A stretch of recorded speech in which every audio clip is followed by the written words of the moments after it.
Hello, my name is LaVerna Mitchell, and I am a life coach. I have one of my coaching programs is called Life by Design, meaning you design your life, you choose your destiny, and you make it happen.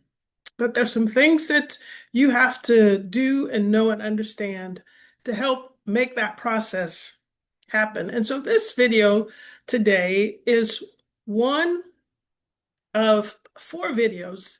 It's kind of like a mini course on single moms succeeding.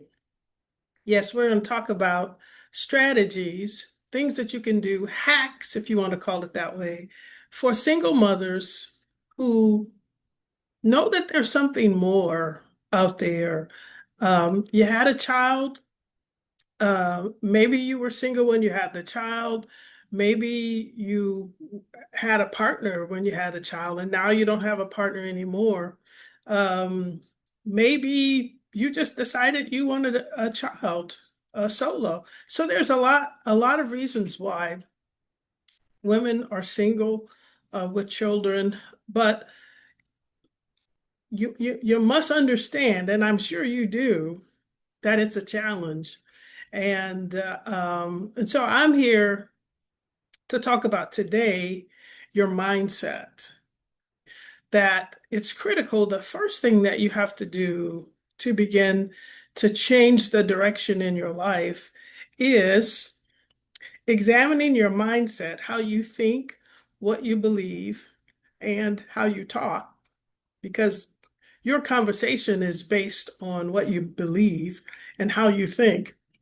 And so it's important for you to determine and to understand that if you are thinking that you're poor, that you're broke, that you're not educated, or you lost a job, you had a failure, or you got a divorce, or your partner left you, that woe is me. If you have that kind of attitude, then the results of your life are going to be woe is me.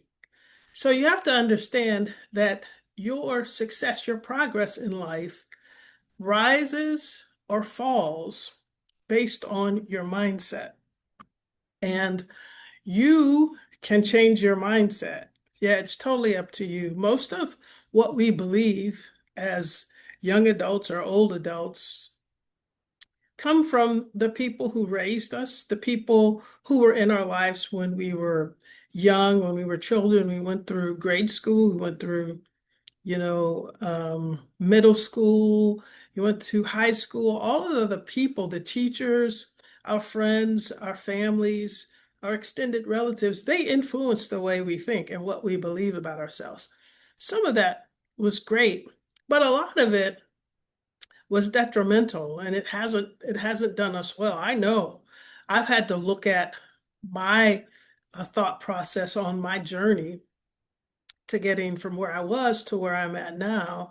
And there were a lot of things that I believed because somebody told me that it was this way or it was that way. There's this illustration that one of my mentors shared with me, and you might have heard it, where during the holidays, there was this mother who, when she bought a ham, one of those long hams, she would always cut the end of the ham off. And her daughter, once her daughter got her own home and her daughter was hosting the holiday dinner, she did the same thing. And the daughter had another daughter, had her own daughter, and the daughter said, "Hey, mom, why do you cut off the ham like that?" And the mother said, "My mother did it, and so I don't really know. Maybe I should ask her." And they say, "Yeah." And so they picked up the phone and they called the mother or the grandmother and said, "Hey, grandma, why? Mom's, she just cut off the ham." And I asked her, "Well, why did she do that?" And she said, "You did it. Can you tell us why did you cut off such, it's a big piece of ham?" And so the grandmother said, "Oh, child, I cut it off because my pan was too short." Ah. And the mother and the granddaughter, and they all laughed because they were acting based on what they saw an older relative in their family act without knowledge. They didn't know why the grandmother would always cut that ham off. There was a reason, and the reason was because she didn't have a pan big enough for the whole thing. And so we have to analyze, we have to look at our lives and see what things are we believing about ourselves, about our situation that may be based on wrong information, or it may not even apply to us. And what things do we need to kind of shift and change so that we can, make better decisions, have better results, and see our life go from point A to point Z.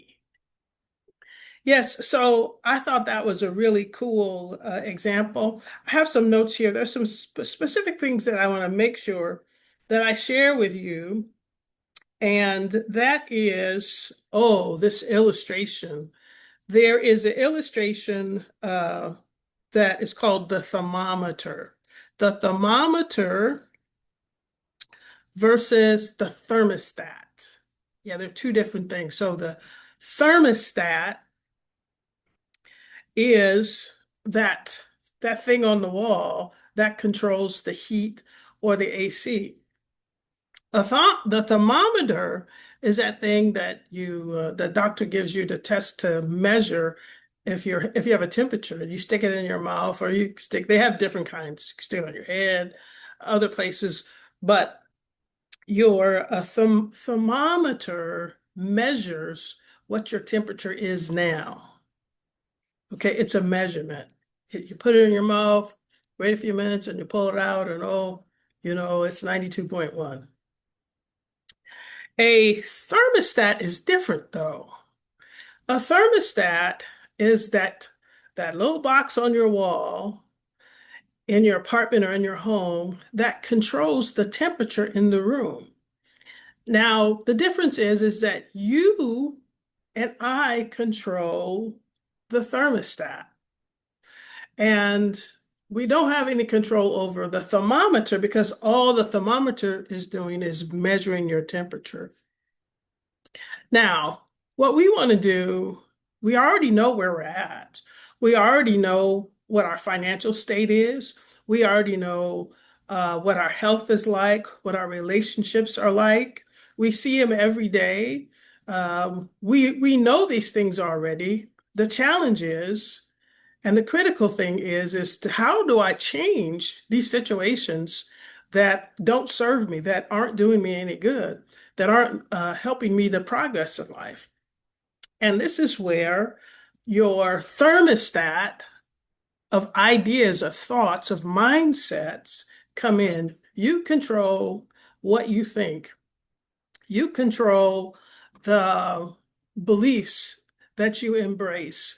You control what you say yes to and what you say no to. You have control. Um, and so, some things that help you kind of evaluate, one, what is it that I believe that's not helping me? What is it that I believe that's not true? Make some notes because I want you to think about this between now and the next video that comes up. What beliefs do I think all the time? What mental conversation, that's a good way to measure it. What mental conversations do I have with myself that maybe aren't even true? What am I telling myself? I can't do that. I don't tell it to other people, but inside me, inside my mind, in my head, that conversation that I'm having with me, I tell myself all kinds of things. I say things about myself and about other people, all in the quietness of my mind. But that mind is not quiet. It's really got a conversation going on. And so I want you to evaluate and take a journal.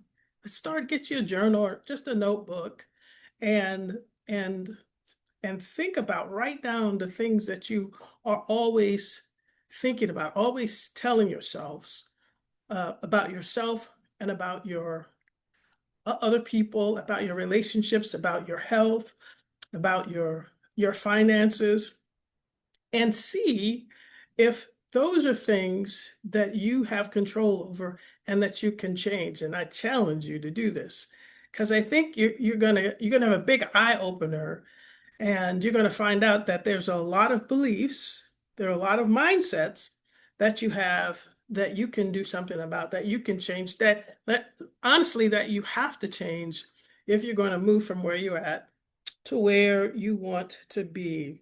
This is called a mindset shift because that's the base points. That's the foundation of making changes in your life. If you if you want a different job, then you have to get it in your mind that one, I want a different job. I can do a different job, and I'm going to start looking for a different job. Or if you want a new relationship, just saying that you're in a bad relationship and it's ended, or it hasn't ended, but it needs to end, and you know that you can do better. You know that you can have people in your life that appreciate you, that are kind to you, that support you, and that you don't have to stay in an abusive relationship, either physically, definitely not physically, and even verbally, mentally. People can try to manipulate you. You can have better. All you have to do is change your mind. Say, I don't want this. I'm going to get something better.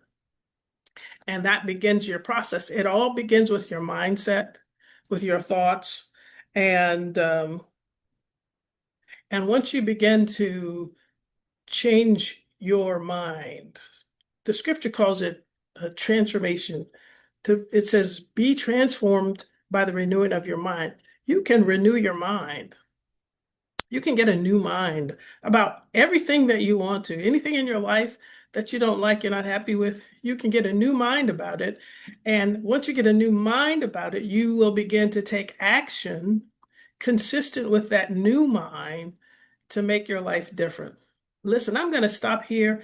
Thank you so much for stopping in. I want to be your friend along your journey to change from here to wherever it is that you want to go. It's possible you can do it. And I would like to be a part of your transformation. This is video number one. Video number two, that I hope you'll come back for, talks about dealing with what are called limiting beliefs. So thank you again. This is LaVerna Mitchell, and this is the Single Moms Succeed mini series. And I appreciate you coming, and I look forward to our next visit.